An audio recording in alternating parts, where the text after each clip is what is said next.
So what's the deal with this weird pyramid eye thing? Well, think about a regular pyramid. It represents society, right? With the bottom being the poor, the middle being the middle class, and the top being the royals. In our case, the top block of the pyramid isn't there, and instead it's replaced with this all-seeing eye. This is some cheeky little symbolism representing how we just have the illusion of democracy and are really secretly controlled by intelligence services. As in, no top block, just this weird spirit eye thing instead. The rays around it represent God's divine power. It's kind of like one of those halo things drawn around people's heads in old paintings, like if they're a saint or an angel or whatever. Intelligence services like to use Satanism as somewhat of a ideological operating system. The reason behind that, originally back in the day, was to force spies who were going to participate in covert operations to do horrible things that would irreparably stigmatize and isolate them from their communities if they ever uttered a peep to anyone.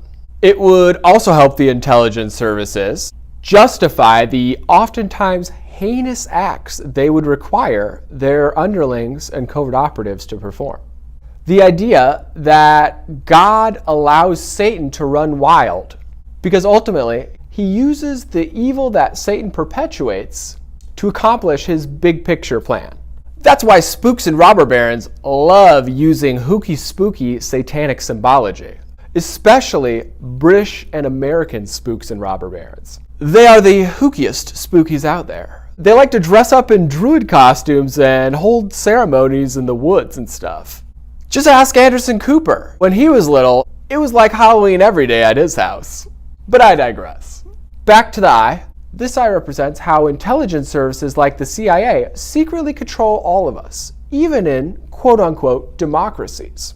Now, it's pretty weird because you'd think the people in our government would not be down for tyranny, but they aren't very smart, and many of them naively think that they are the ones in control of said tyranny.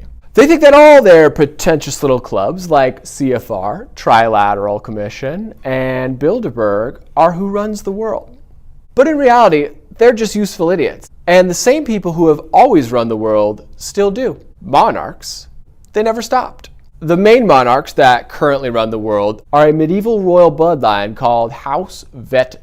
House Wettin's descendants currently control the thrones of many European nations to this very day, including, but not limited to, the UK, Belgium, and the Netherlands. The patriarch, or original gangster of House Wettin, was a hardcore little German tribal leader named Theodoric, who was born in approximately 920 AD. Theodoric's descendants have secretly controlled Europe and most of the world ever since. Crazy that they've been able to hang on to power for this long, right?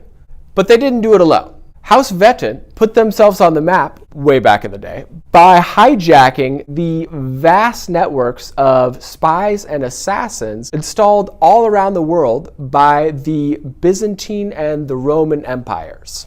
Networks they built up over the course of 1,000 years. Since then, they have waged a top secret quest for world domination with a wartime sense of urgency, killing anyone and destroying anything that gets in the way of their absolute power. These days, that ancient clandestine network of spies and assassins is called D6, or Delta 6, and it's used as the covert paramilitary wing of the CIA and MI6.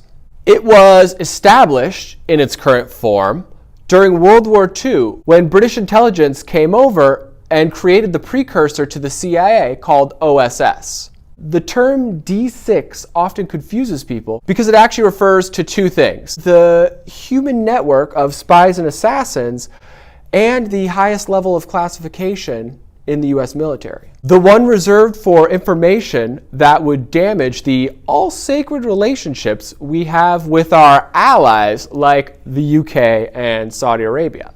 That classification is why the bureaucrats in Washington won't let us see the redacted parts of the JFK docs or the 9/11 papers, because those documents would prove indisputably that our allies have been conspiring against us at the highest levels. And releasing them, or making public how those royals have actually been treating us, would cause so much public outrage that it would permanently destroy those relationships with our allies. It's that bad. So for the sake of clarity, I henceforth will refer to the clandestine human network of spies and assassins as the Royal Death Racket, and I will refer to the classification level in the military as D6. So where does the three sides of the eye thing fit in? The three sides of the eye represent royal proxies, the people who actually carry out the criminal activity on the royals' behalf.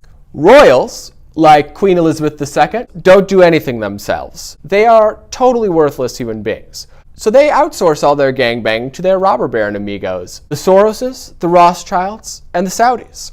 Billionaires with virtually unlimited resources who operate in every country and who can move vast sums of money, drugs, arms, and sex slaves all across the world without being caught. Did you guys know that almost all the British and American covert operations are actually directly funded by gangbanging? Meaning that whenever the US government, for example, wants to assassinate someone or arm terrorists, they don't just appropriate the funds because that would leave a paper trail. So they get the money from drug cartels and human traffickers. It's why our federal government allows vicious gangs to run wild in our streets, and why our country is currently overrun with opioids. Ever thought about how weird it is that our government has satellites that can read the text on your phone from space, but they can't see some drug smugglers walking through the wide open desert? Or ever thought about how weird it is that the Crips and the Bloods can hold press conferences in LA?